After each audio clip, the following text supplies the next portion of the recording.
Hey peeps, I hope you guys get a kick out of it when I start the video on my phone with bell sleeves and I have to like try to maneuver my sleeve around. It's called real life. For today's video, I am answering a viewer question, but I wanted to give this answer a very personal and kind of singular format here with its own video, because it has come to my attention over the last few years, especially, that a lot of viewers who are finding me have dealt with, in some ways, perhaps similar upbringings to what I had, or dealt with extreme either mental, physical, sexual, emotional abuse in their upbringings. And for some of us, that includes being raised in very severe strains, sects, and cults within the Christian religion umbrella. So this video is for those of you who have dealt with and are trying to release fear, shame, doubt, and guilt around your Christianity and the fact that you've left that. So if you had a beautiful experience with Christianity, if you are someone who is a Christian, who identifies as a Christian and has a wonderful relationship with their experience of spirituality through their religion, then this video is not going to be for you. I'm not going to spend the rest of the video qualifying every statement I make with that sentence. So I don't need comments saying that you've had a beautiful experience with Christianity and you love God. I'm so happy for you about that. And this video is focused for people who've had traumatic experiences similar to myself. So in case you're new to the channel, I was raised in a very, very strict household that were very, very strictly observant Jehovah's Witnesses. And the viewer who asked this question sounds as if she's coming from a background of Christianity that was detrimental for her at a certain point in time in your life. So this video is answering that question. So the question that this very brave and wonderful viewer asked was, how do you release fear, shame, guilt, and doubt in regards to Christianity when it comes to embracing a pagan or an alternative spirituality in your path? How can you let go of that and not let that define you? And I will be very honest that I've actually made this video a couple times. And each time I got too worked up and needed to like bring it back down. So hopefully the third time's the charm here, and this video will be able to provide advice without being overly passionate about the damaging effects of this kind of strain of Christianity. So please bear with me. The first thing that I want to say is, don't be hard on yourself. You've literally been brainwashed. The goal of these religions is to literally create sheep who give them money. The goal for these religions, these cults, and these sects is power. And how they get that for themselves is through creating a system wherein you don't think for yourself, you're afraid, you're filled with guilt and shame, and you believe that others have the keys to the kingdom. And so you've got to follow along with them if you want to be saved. So the first thing that you want to offer yourself is compassion. Now, I've been out for almost 20 years.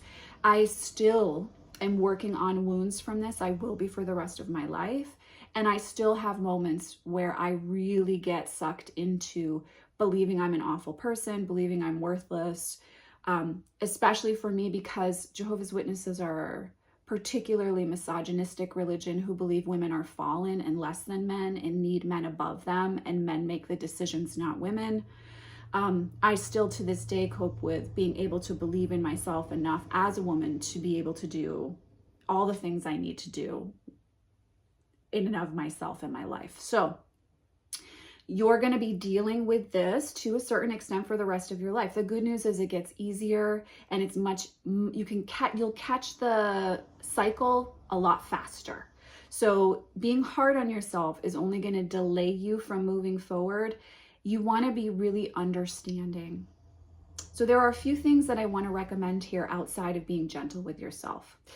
The first thing is you are releasing an inculcation and a brainwashing that's happened. So literally you've had the same thing said to you, repeated over and over, and that becomes a chemical pattern in your brain.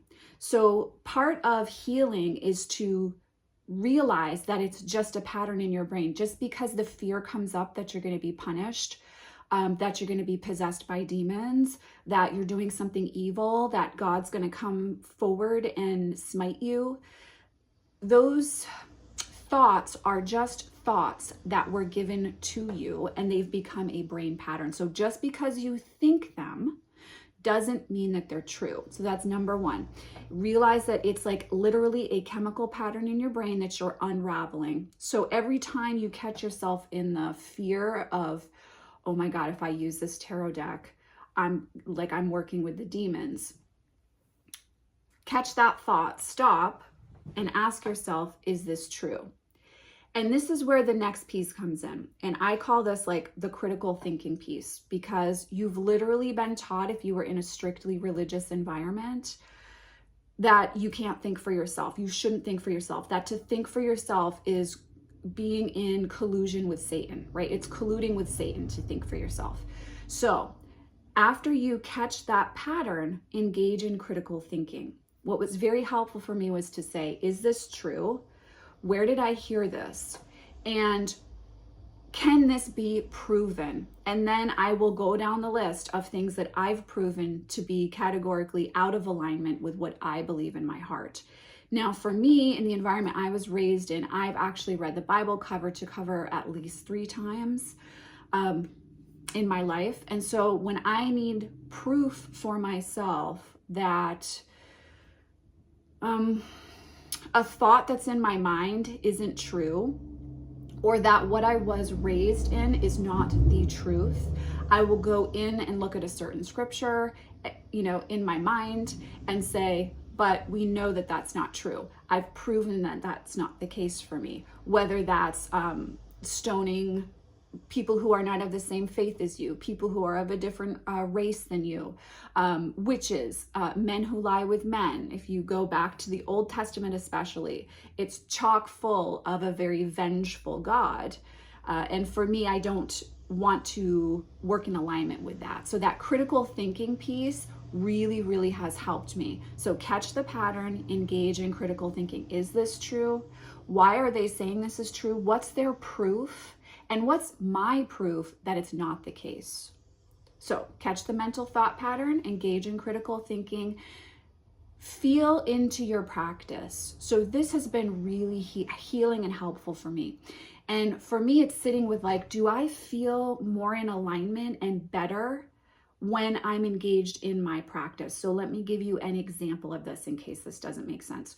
After you do a tarot reading, after you do shadow work, after you engage in a form of ritual that feels authentic for you, after you connect in with guides or the energy of Great Spirit, the universe, do you feel more in alignment? Does your soul feel at peace? Do you feel a gentling in your heart? Do you feel more compassionate? Are you able to offer a more authentic presence to the people that you love because you're engaging in a practice that feels good to you? So when I say, does it make me feel better? I'm not saying like an addict, is this a hit that makes me feel better? That's not the kind of better I'm talking about. I'm talking about the calmness, the stillness, the beauty that you feel in your soul better. And for me, that has been a very telltale sign that I'm on the right path spiritually. If I'm feeling that connected, that's been very, very, very helpful for me. So we're engaging in understanding it's a thought pattern that's been inculcated in us, that's been brainwashed, that's been like hammered into us by the powers within that religion, sect aspect of Christianity, or whatever form of cult or sect you were dealing with at a very vulnerable time in your life. An additional piece here is realizing that you were vulnerable when you were taken advantage of. So you were literally abused. The second piece is engage in critical thinking to disprove the fear. The second piece is to look at how your practice makes you feel when you engage in it authentically. And by that, I mean your current spiritual practice. Another piece here, so point number 4 is connect in with your guides. For me, because I had always been communicating with other beings and they really helped me to survive my childhood. I knew that moving in the direction that they were prompting me to move in was going to serve me and did serve me. And any time that I would backtrack back into fear and be afraid of what I was doing, my guides would lovingly be supportive of not judging me, but like helping me to get back on track. So maybe I threw out a deck, but a couple months later, I might repurchase that deck, or a couple weeks later. You know, maybe I would feel like I shouldn't read something and I wouldn't read that for a while, but then as I was listening to my guides, would be able to pick that book up again and explore or research something that spoke to me. So that's an important piece of the puzzle too. Connecting in with guidance, with higher self, with source, or with guides, goddesses and gods, angels, demons, whatever you want to connect with, right? There's energies that are here to assist you in your journey, and communicating with them about where you're at and how you're feeling, you're going to receive an energetic support system, even if you don't have a physical in-person support system. And you might not have that, because if you've been extremely isolated like I was, when you leave a religion, you are literally alone. In the religion I was raised in, all the people that you knew have to shun you. They're not allowed to talk to you. They have to act like you're dead if they see you. And because you've been perhaps raised or spent a period of time in extreme isolation, the outside world can seem really scary, which can seem to reiterate that you should be in fear for your life because perhaps things are evil. So using these things like talking to guides, critical thinking, realizing it's a mental pattern, these things are going to help you to be able to find your bearing in the world around you, which can feel really scary when you walk away from something that everyone around you has embraced as a truth in their life. Let's see, what was I going to say though? There's another piece here to this puzzle that I wanted to talk about. The other thing that I found very helpful in regards to the self-doubt and the sense of shame that can come up for yourself is to, first of all, for me, meditating a lot with my guides was very helpful, because they would often walk me through in my inner temple, which is a space I meditate and journey out of, would really walk me through periods of time with them where it would very much be about like honoring who I was and allowing myself to see the good within me and to see that I had a purpose and there was something for me to do here. And the more that I embraced that, the more that I worked in alignment with that, the better I was able to feel about myself. So I want to think about how I say this. If people around you are like reiterating the fact that you're a bad person, give yourself space from those energies. Connect in with energies or other people who can be more supportive and who do see your worth and value and who offer you worth and value. The final thing I want to offer in this video is that exploring myths, especially around the goddess and the sacred feminine, was one of the most healing things that I did. And my start with that was really Joseph Campbell. Through that, I was introduced to Carl Jung and working with shadow and archetypes, anima and animus, and looking at those things really helped me to understand the myth I was raised in and the point of power that I had from the space that I was in at the moment to choose the myth that I was going to embrace and live my life by. And then moving in that direction, moving in alignment with that, was very, very helpful for me. It was very healing to look at these myths, to see how history, things that we take for granted, have very much been told by the victors, in some cases the men, people who are desiring of power and control. And so we're not necessarily hearing the truth. This helped me to see that there is no one truth. And if there is no one truth, then I want to live in alignment with what feels like my truth. And that helped me to keep coming back whenever I get sucked into feelings of fear, feeling shameful, feeling guilty, like I was doing something wrong, like I was living my entire life wrong. Those kind of things will help you. And again, disproving the belief, like I'm not going to church, I'm not an observing Christian, so I'm a bad person. Looking at other people who aren't Christian that you consider role models or that you feel like are good people, look at them and say, I consider that person a good person. They live in alignment with their ethics and values, and they're living a full life. and they're able to help others as well as be helped themselves, that will kind of prove to you that you don't have to live by something that you were handed to or told was the one truth in order to be a good person. Shadow work is important because it's going to help you with the shame, the guilt, and the doubt. It's really going to help you be able to get into the root, pull that root up, look at it, and then integrate the part of yourself that fractured through that experience so that you've got everybody at the table, every aspect of you at the table, instead of one part of you submerged that rears its ugly head in unhealthy ways for you. So shadow work is another piece that's been essential for me. I have videos on the channel in regards to shadow work. You can do a simple Google search and find thousands of options with shadow work. So that's something to explore and see if it helps you. If you are currently on this healing journey, please know that you are not alone, that you are healing from mental and emotional abuse, and that you can find your way through this.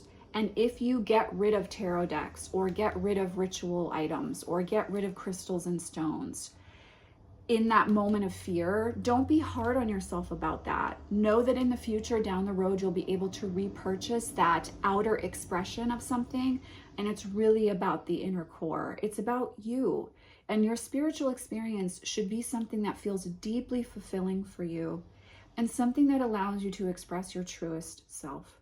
So part of this experience is that you're going to have to get to know who you are, not who you've been told you are. And so for that, you have to spend time with yourself. Journaling was very helpful for me with this piece. But those are some of my thoughts and recommendations on if you have been dealing with trying to release these shadow aspects from a negative experience in Christianity. If you are currently going through this, please know I'm sending you so much of my love, blessings on your path, and I want to encourage you to look at what you experienced, not as a reflection of you, and start to open up to who you truly are. I am sending you much love and many blessings, and I will see you in the next video.